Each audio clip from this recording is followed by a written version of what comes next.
딱 내부로 왔을 때 첫 느낌은 싹 다 갈아엎어야 되겠다. 거실에 주방이 없습니다. 그럼 주방이 어디 있을까 찾아보시면은 여기 발코니에 주방이 있습니다. 이런 구조는 처음 보긴 한데 발코니에 지금 주방이 설치가 되어 있고요. 이 색깔 기억나시나요? 정말 오랜만에 보시죠? 장판 싹 다 새롭게 해야 되겠고요. 이 짐들은 동산 포기 각서를 작성해서 받아둔 상태이고요. 감정가가 한 2억 2천만 원 정도 되는 물건을 제가 취득한 금액은 1억 4,200만 원입니다. 8천만 원 정도 저렴하게 낙찰을 받았다고 보시면 되겠고요. 엘리베이터가 없는 빌라입니다. 엘리베이터가 없고 지금 보시면 공동현관인데 공동현관 상태가 좀 안 좋아 보이네요. 준공된 지는 20년이 넘었습니다. 2003년에 준공이 돼가지고 전반적으로 좀 낡았고요. 내부에 대리석 같은 거는 바꾼 지 한 5년 정도 된 걸로 보입니다.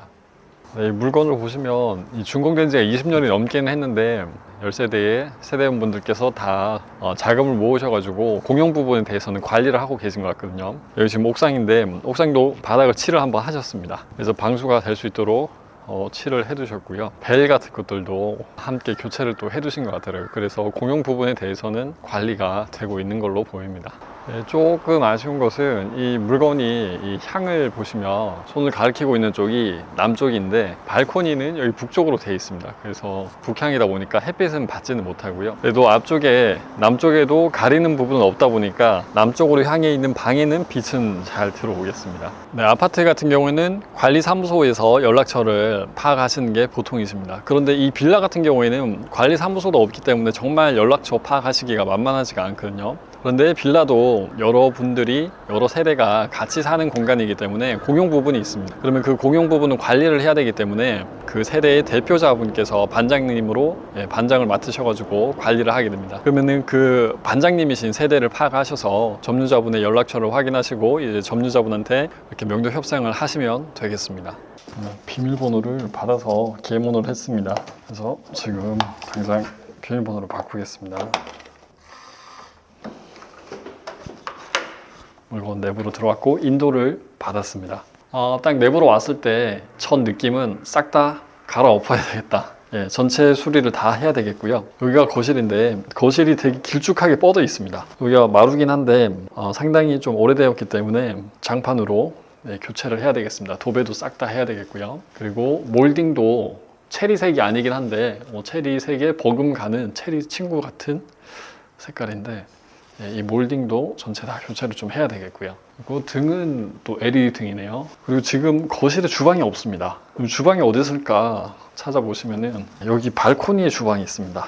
이런 구조는 처음 보긴 한데 발코니에 지금 주방이 설치가 되어 있고요. 싱크대도 좀 문짝이 서로 맞지 않는 걸로 보입니다. 문짝 같은 것도 다 교체가 필요하니까 수리가 가능하면은 필름 정도 시공을 해서 새롭게 하고요.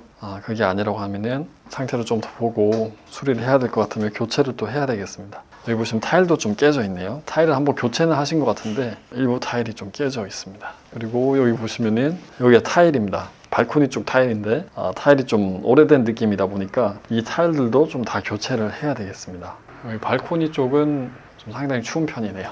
그래서 주방을 이용할 때는 좀 불편하시고 약간 기피하실 수도 있겠습니다. 그리고 욕실 한번 볼까요? 네, 욕실을 보면 이 타일을 발코니 타일이랑 똑같이 색깔을 맞췄습니다. 이거 하실 때 비용을 줄이기 위해서 욕실 타일도 똑같은 걸로 해두셨고요.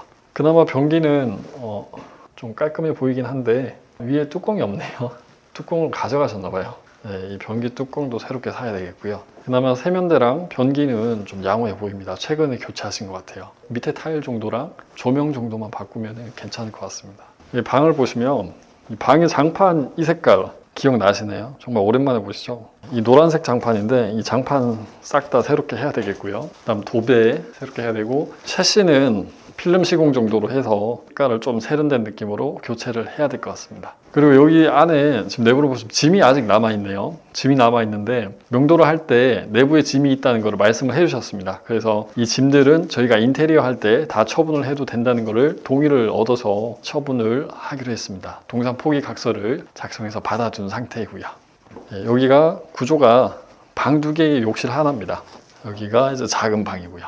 작은 방도 짐이 일부 남아있는데 크기는 뭐 적당한 것 같습니다. 신혼부부께서 지내시기에는 적당한 크기의 방으로 보이고요. 거실이 조금 아쉬운 느낌이긴 한데 이 정도면 충분히 새는 나갈 수 있다고 합니다. 오늘 제가 명도를 진행한 물건은 국내로 낙찰을 받아서 감정가가 한 2억 2천만 원 정도 되는 물건을 제가 취득한 금액은 1억 4,200만 원입니다. 8천만 원 정도 저렴하게 낙찰을 받았다고 보시면 되겠고요. 근데 취득세가 중과되기 때문에 취득세 중과하고 하면 뭐 거의 취득가액이 한 1억 6천만 원 정도 들어갔습니다. 6천만 원 정도 저렴하게 샀다고 생각하실 수가 있겠고요. 그리고 전세 수요 같은 것들을 보시면은 여기가 봉천역 인근에 있는 빌라입니다. 봉천역이 어디 있나요? 2호선에 있기 때문에 이곳 봉천역에서 7정거장만 가면 강남까지 접근이 가능하십니다. 그래서 강남 쪽에 계신 분들이 아직까지 뭐 아파트로 이주를 하실 수 없는 분들, 전세가 필요하신 분들이 이쪽 지역으로 오셔가지고 많이 이용을 하십니다. 그래서 전세 수요는 항상 꾸준하게 있는 편입니다. 그리고 한국부동산원에서 제공하는 자료를 보시면은 이 자료에 다세대 물건의 공급 지수를 확인하실 수가 있는데 다세대 물건의 공급 지수가 100보다 낮으면은 이 공급이 적은 거고 100보다 더 높으면은 공급이 좀 많은 편입니다. 근데 지금 한 80 정도 인근이기 때문에 다세대 공급 물량도 많지가 않고요. 그 다음에 여기 지금 빌라 물건만 공급이 어느 정도 있는지 그것만 보시는 게 아니라 아파트도 혹시나 입주하는 것이 있는지 없는지 이런 것들도 확인을 해 주셔야 되는데 이곳은 뭐 인근에 아직까지는 아파트가 들어서는 곳은 없긴 합니다. 물론 인근에 청림동이나 그다음에 봉천 재개발하는 구역들이 있기는 한데 실제로 입주할 때까지는 좀 오래 걸리겠고요. 그 다음에 금액대는 여기 빌라랑 비교하기에는 좀 차이가 많다 보니까 아직까지는 전세가가 크게 변동은 없을 걸로 보입니다. 그리고 실제로 이 다세대의 전세 가격 지수를 보셔도 아직까지 전세가는 많이 하락하지 않았다는 것을 확인하실 수가 있습니다. 연립주택의 전세가가 가장 높은 지역은 단연 강남 지역입니다. 강남 쪽이 가장 높고 그 다음에 여기 관악구입니다. 관악구이기 때문에 서남권이죠. 서남권의 전세가 평균 보면은 평균 전세가가 그 다음으로 위치를 하고 있습니다. 그래서 여기도 전세가가 전체 지역 중에서는 좀 높은 권역에 속하고 있습니다.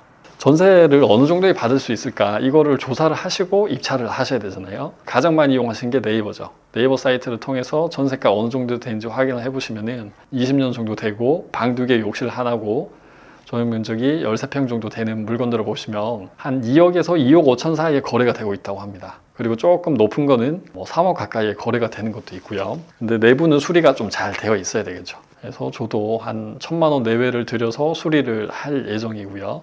전세가는 뭐 피터팬의 방구역이나 그 다음에 다방 같은 걸 보시면 한 2억 5천 정도에는 거래가 될 수 있지 않을까 이렇게 예상이 되었습니다. 그리고 실제로 부동산 중개소장님들께 여쭤봤을 때도 뭐 2억 5천만 원에도 거래가 불가능한 건 아니다. 거래가 가능할 수 있다. 이렇게 말씀을 해주셨습니다. 인테리어를 하고 세입자분을 새롭게 드릴 때 추가적인 영상을 또 촬영해가지고 제공을 해드리겠습니다. 오늘 포인트는 명도 과정인데 그 명도를 제가 이 물건을 등기를 하고 나서 한 일주일 정도 뒤에 지금 진행을 하게 됐습니다. 유튜브 촬영을 하고 나서 바로 명도를 진행을 안 하고 좀 미루고 있었는데 촬영하러 온 날에 바로 명도를 완료했습니다. 명도를 빠르게 하면 좋은 게 뭘까요? 이자를 아낄 수가 있습니다. 이자를 그만큼 아낄 수 있는 이유가 수리를 해놓고 바로 세를 놓으면 그만큼 대출을 빨리 변제를 할 수 있기 때문에 조금이라도 대출 이자를 아낄 수가 있습니다. 제가 1억 4천만 원 취득을 했다고 했는데 대출을 한 8천만 원 정도 실행을 했습니다. 절반 정도는 대출을 끼고 P2P 대출, 대부업체 대출을 이용해서 진행을 했기 때문에 이자만 1년에 11%입니다. 그래서 적지 않은 이자가 매달 나가고 있는 상태인 거죠. 공교롭게도 오늘 딱 오는 날에 점유자분이 이 근처에 오신다고 해서 만나 뵐 수가 있었고요. 여기서 포인트는 연락처를 알아내시는 거죠. 연락처는 여기 건물 전체를 관리하시는 반장님을 통해서 이 점유자분의 연락처를 확인을 했습니다. 그래서 여러분들께서도 이 다세대 물건 접근할 때는 먼저 점유자가 연락을 할 수 있는 게 중요합니다. 근데 그 연락처 알아내시기가 만만치 않죠. 그 연락처를 알아낼 수 있는 방법 중에 하나가 이 건물 전체를 관리하시는 반장님이라는 거를 기억을 해주시면 좋겠습니다. 오늘 준비한 영상은 여기까지고요. 이 영상이 도움이 되셨다면 구독과 좋아요 부탁드리겠습니다.